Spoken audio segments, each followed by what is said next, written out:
Israel Hamas जंग ने दुनिया को अलग अलग धड़ों में बांट कर रख दिया है। एक धड़ा इजराइल की जवाबी कार्रवाई को जायज ठहरा रहा है, जबकि दूसरा धड़ा इसे फिलिस्तीन के खात्मे की साजिश से जोड़ रहा है। इन सबके बीच फिलिस्तीन देश का संघर्ष फिर से मौजू हो गया है। इस संघर्ष ने अपने अलहदा निशान पैदा किए हैं। पिछले 75 बरसों में ये निशान फिलिस्तीन की पहचान का अभिन्न हिस्सा बन चुके हैं। क्या है ये निशान और उनके मायने क्या है, सब कुछ आपको विस्तार से इस वीडियो में बताएंगे। पहला है कफिया। इसको अलग अलग देशों में अलग अलग नामों से जाना जाता है। कूफिया, घुत्रा, शिमाग, हता, ये सब कफिया के ही नाम है। देखने में ये गमछे की तरह होता है। इसका सबसे प्रचलित इस्तेमाल सिर ढकने और गले में मफलर की तरह ओढ़ने में है। इतिहासकारों का मानना है कि इसका चलन 7वीं सदी में इराकी शहर कफा से शुरू हुआ, इसलिए इसका नाम कफिया पड़ गया। 20वीं सदी की शुरुआत में अरब किसान और खानाबदोश लोग धूप, हवा और रेगिस्तान की रेत से बचने के लिए कफिया पहनते थे। शहरों में कफिया आम नहीं था, इक्का दुक्का लोग दिख जाते थे। अधिकतर शहरी जनता दूसरे महीने कपड़ों जैसे फैज, जिसे तारबुश भी कहा जाता है, एक समिति थी। ये लाल टोपी होती थी जो ऑटोमन शासक महमूद द्वितीय के दौरान चलन में आई थी। पहले विश्व युद्ध के बाद ऑटोमन साम्राज्य का पतन हो गया। फिलिस्तीन की नियति के डोर ब्रिटेन के हाथों में आई। 1930 के दशक में अरब लोगों ने ब्रिटेन के खिलाफ विद्रोह किया। तब कफिया काफ़ी लोकप्रिय हुआ। ये लोगों को जोड़ने का सिंबल बन गया। कफिया अलग अलग रंग और डिज़ाइन का हो सकता है, लेकिन जो कफिया फिलिस्तीनियों की पहचान बना, उसके कपड़े का रंग सफ़ेद होता है, उसके ऊपर काले रंग के पैटर्न्स होते हैं। इसमें बनी जैतून की पत्तियां इलाके के पेड़ और ज़मीन से जुड़ाव को दिखाती हैं। जाल वाला पैटर्न मछुआरों और भूमध्य सागर के बीच संबंध दिखाता है। बीच का जो सॉलिड कलर ट्रेड रूस का प्रतीक है। कफिया फिलिस्तीन लिबरेशन ऑर्गेनाइजेशन यानी PLO के लीडर यासिर अराफात का ट्रेडमार्क था। वो इसे सिर पर लपेटते थे। कफिया भले ही आज के समय में फैशनेबल चीज़ बन गई है, मगर इसका राजनीतिक और सांस्कृतिक महत्व कभी कम नहीं हुआ। आज भी दुनिया भर में लोग फिलिस्तीन के साथ एकजुटता दिखाने के लिए कफिया पहनते हैं। इसको लेकर विवाद भी है। अक्टूबर 2023 में जर्मनी के स्कूलों में कफिया के इस्तेमाल पर पाबंदी लगा दी गई थी। दूसरा निशान है ऑलिव ब्रांच या जैतून की शाखा। जैतून की शाखा को शांति का प्रतीक माना जाता है। फिलिस्तीन में लगभग 1 लाख परिवार जैतून की खेती पर निर्भर करते हैं। ये सूखे कठोर पेड़ 0 से कम तापमान और आग को भी झेल सकते हैं।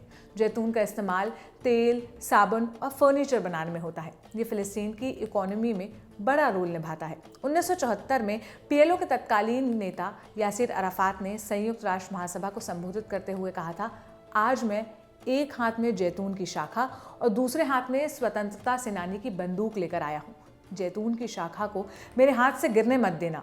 मैं दोहराता हूँ, जैतून की शाखा को मेरे हाथ से गिरने मत देना। तीसरा निशान है तरबूज। इजराइल के खिलाफ होने वाले प्रदर्शनों में तरबूज वाला पोस्टर बेहद आम है। इसका सबसे बड़ा कारण एक तो ये है कि कटे तरबूज के रंगों की तुलना फिलिस्तीन के झंडे से की जाती है। फिलिस्तीन के झंडे में 4 रंग है, लाल, हरा, सफ़ेद और काला। यही रंग तरबूज में भी होते हैं। तरबूज का जो छिलका बाहर से है वो हरा होता है, अंदर की तरफ से सफ़ेद, बीज काले होते हैं, जबकि पल्प लाल रंग का होता है। इसलिए इसे झंडे का ऑल्टरनेटिव माना जाता है। फिलिस्तीन में तरबूज की उपज भी भरपूर होती है, इसलिए इजराइल से नाराजगी जताने का प्रतीक बन गया। 1967 में इजराइल ने सार्वजनिक तौर पर फिलिस्तीनी झंडा लहराने पर पाबंदी लगा दी। 1980 में प्रोटेस्ट में तरबूज के इस्तेमाल पर भी रोक लगा दी गई। तब लोगों ने तरबूज की तस्वीरों का इस्तेमाल शुरू कर दिया और टेक्निकल ज़माने में कटे तरबूज वाला इमोटिकॉन भी काफ़ी पॉपुलर है। अब है फिलिस्तीनी एम्ब्रॉयडरी की बारी। फिलिस्तीनी हुनरबाजों के कपड़ों पर की गई कढ़ाई पूरी दुनिया में मशहूर है। इसे स्थानीय भाषा में तत्रीज कहा जाता है। ये हाथों से सुई धागे की मदद से की जाती है। इसको 2021 में यूनेस्को ने अपनी इनटैंजिबल कल्चरल हेरिटेज लिस्ट में शामिल किया था। इस कढ़ाई में हर पैटर्न के पीछे कोई ना कोई कहानी छिपी होती है। इसके कई पैटर्न्स को आर्काइव किया गया है। ये कलाकारी ज़्यादातर लिनन, कॉटन, ऊन या सिल्क के कपड़े पर की जाती है। फिलिस्तीनी चाबी। चाबी विरासत का प्रतीक है। 1948 से पहले अरब इजराइल युद्ध के बाद लाखों फिलिस्तीनियों को अपना पुश्तैनी घर छोड़ना पड़ा था। उन्हें गाजा पट्टी और वेस्ट बैंक के अलावा अलग अलग अरब देशों में शरण लेनी पड़ी, नए सिरे से जिंदगी शुरू की, लेकिन अपने पुराने घरों को लोग नहीं भूले। ये याद चाबी की शक्ल में उनके पास सुरक्षित है। उन्हें उम्मीद है कि एक दिन वो वापस लौटने का मौका पाएंगे, इसलिए वे चाबियां वो अपने अगली पीढ़ियों को सौंप कर जाते हैं। हाल ही के इजराइल हमास जंग के बीच लगभग 15 लाख लोग बेघर हुए। कई जगहों पर लोगों को चाबी वाले पोस्टर्स और डमी चाबी के जरिए प्रदर्शन करते देखा गया। ऐतिहासिक फिलिस्तीनी नक्शा। 1917 के फिलिस्तीन का आकार आज से कई गुना अधिक था। यहूदी 10% से भी कम हिस्से में रहते थे। फिर 1947 में यूनाइटेड नेशंस में फिलिस्तीन का बंटवारा हुआ। लगभग 55% जमीन यहूदियों को मिली, 42% फिलिस्तीन के हिस्से में आई।